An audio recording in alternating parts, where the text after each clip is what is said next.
Replacing your old kitchen faucet is a quick, easy way to enhance the style of your kitchen without spending a fortune.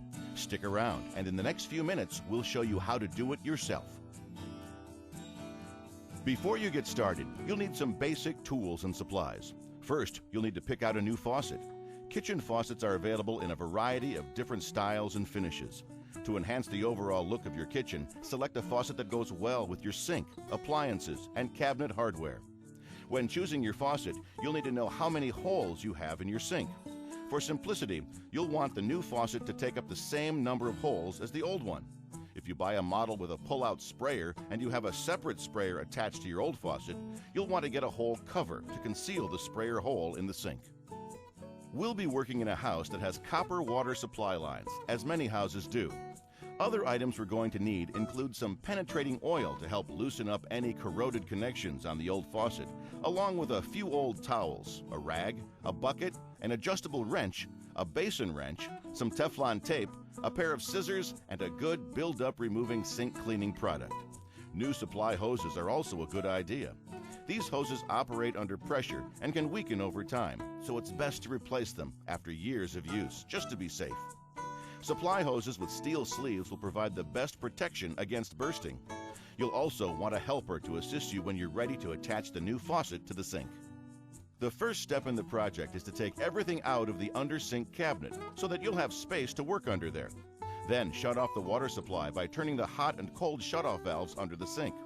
Once you've done that, turn on the faucet to drain as much water as possible from the lines.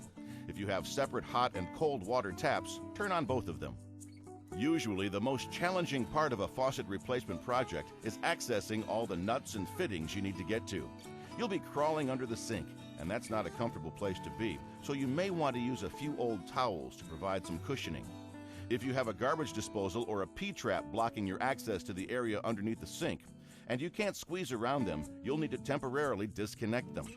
If you have a hardwired garbage disposal, be sure to turn off the power and verify that it's off before you touch any wires. If there's any chance you won't remember how everything goes together when you need to reconnect it, take a few pictures with your cell phone or a digital camera before you start dismantling anything. To remove the old faucet, begin by using an adjustable wrench to loosen the nuts that connect the supply tubes to the supply valves. Sometimes the connections may be corroded. If the nuts don't come off easily, don't try to force them. Just apply some penetrating oil.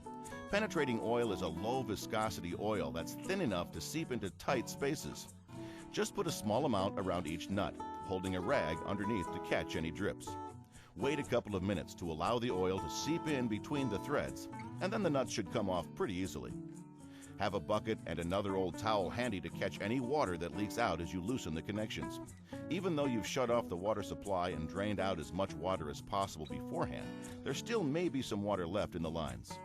If you're replacing an old sprayer assembly, the next step is to disconnect the hose that attaches the sprayer to the faucet.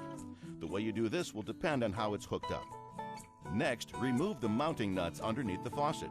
A basin wrench like this one is great for this part of the job because it's specifically designed to reach up into that tight area underneath the faucet. With the mounting nuts off, you can now lift the old faucet out of the sink. The next thing you'll want to do is thoroughly clean the faucet and sprayer attachment areas of the sink to remove any hard water deposits, corrosion, or old putty remnants. Now, you're ready to install the new faucet. Insert the faucet shanks through the base gasket and attach the new supply tubes to the faucet. To help prevent leaks, wrap the threads with a few layers of Teflon tape before you screw on the supply tubes. Use a length of tape that will go around the threads about 3 times. Make sure the connections are good and tight, but don't use excessive force. Then insert the supply tubes through the holes in the sink. Put the faucet in position and screw on the mounting nuts. You'll want to have someone help you with this part of the job because it'll be much easier to have someone standing over the sink to hold the faucet in proper alignment.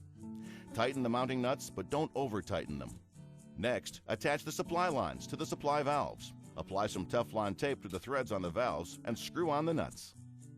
If your new faucet has a sprayer to attach, now is the time to connect the sprayer hose. The way you'll do this will depend on the faucet. Ours came with a plastic connector that links the end of the sprayer hose to the underside of the faucet. If you had to disconnect a garbage disposal, P-trap, or anything else underneath the sink to access the faucet, now is the time to reconnect those items. Remove the aerator, turn on the faucet, both the hot and cold handles if you have a two-handled faucet, then turn on the water supply. Let the water run for a couple minutes to flush out any debris, and check carefully at the faucet and under the sink to make sure there's nothing leaking. Then shut off the faucet, replace the aerator, wipe off the fingerprints, and you're good to go. As you can see, replacing a faucet isn't all that difficult, and it can make all the difference in the style of your kitchen. If you're looking for a new faucet or project supplies, just ask one of our employees. We'll be happy to help.